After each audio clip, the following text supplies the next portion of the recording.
ما ته یو کس رنګ وکړلو ویل زمونږ علاقه کې یو مولا مړ شوی دی او د هغه د قبر نه خوشبو ځي او خلک د هغه قبر ته ور روان دي، څوک ول جنت زیری ورکوي او څوک ورځي د هغه د قبر نه خاوره راخلي او جړاګانې کوي.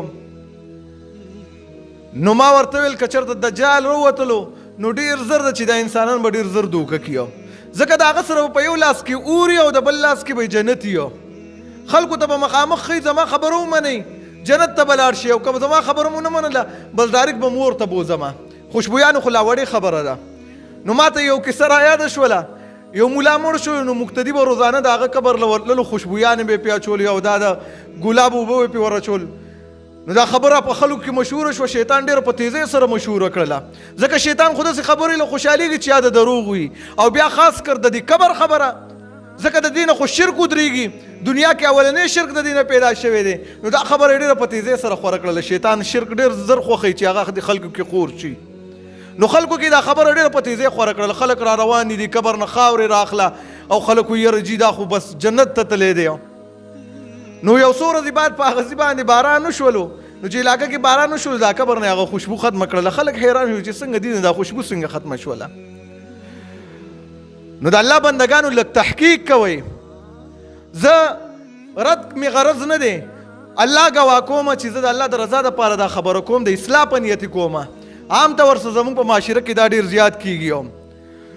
خو چې کله یو مړی وشي تازه کس وفات شي خلک ورځي د هغه په قبر باندې د ګلاب اوبه چې خوشبویانې ورچي د هغې د وجې د قبر نه د خوشبو راځه وګورو چې آیا زما استاد شیخ عالم پیر صاحب به غورئ او که محمد رسول الله صلی الله علیه وسلم او د هغه ملګري صحابه کرام غوره دي.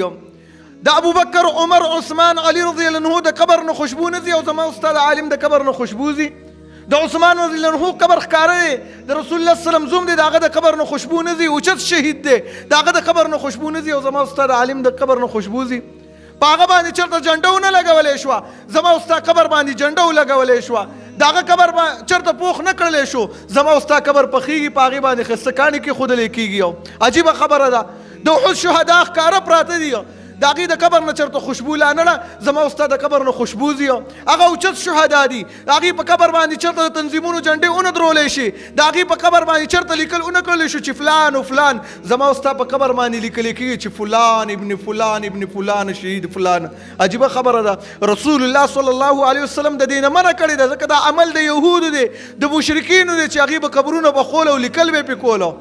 نبی کریم صلی الله علیه وسلم فرمایي نهه رسول الله صلی الله علیه وسلم ان یجسس القبر، چې قبر دې پوخ کړلی شي، او یا ان یقعد علیه، یا چې قبر باندې کېناستل وکړلی شي، یا قبر باندې داسې یو بلډینګ جوړ کړلی شي، یو آبادي پې جوړه کړلی شي، او ان یکتب علیه، یا دا چې په هغې باندې لیکل وکړلی شي. دې ټول نه رسول الله صلی الله علیه وسلم منع کړې ده. او کس راته ویل بعضې داسې هغې راشي چې قسم په الله دا جنتي دی او جنت کې ګرځي راګرځي. سبحان الله. زه حیران شمه چې په دې باندې شیطان څومره خوشحالېږي، د خلکو کې شیطان څومره کار کوي. هغه شیز چې هغه د رب العالمین سره تعلق ساتي، چې هغه د عیب و علم دی، د هغې دعوه مونږ کوو چې دا جنت کې ګرځي. ما کتلې نه کتلې مې نه دی، هسې ځان نه ویمه. دا خو د رب العالمین کار دی چې هغه خلکو له خبر ورکړي چې دا سړی جنت ته تللی. ما ورته خو د دې پته نه لګي. عایشه رضی الله عنها ته رسول الله صلی الله علیه وسلم وفرمیل، کله چې عایشې رضی الله عنها وویل د یو ماشوم په باره کې وفات شو، ویل عصفور من عصافیر الجنه، ویل دا یو چینچڼه ده، مرغۍ ده د مرغو د جنت نه. نبی صلی الله علیه وسلم ورته فرمایي یا عایشه، او عایشې رضی الله عنها، ویل دا ووره ان الله خلق للجنة اهلا، الله رب العزت د جنت دپاره خلق پیدا کړي دي، خلقهم وهم فی اصلاب آبائهم، الله رب العزت دې جنت دپاره خلق پیدا کړي چې هغې ټایم کې چې کله هغې د پلارانو په شاګانو کې وو، یعنې لا پیدا هم نو الله لیکلي دي.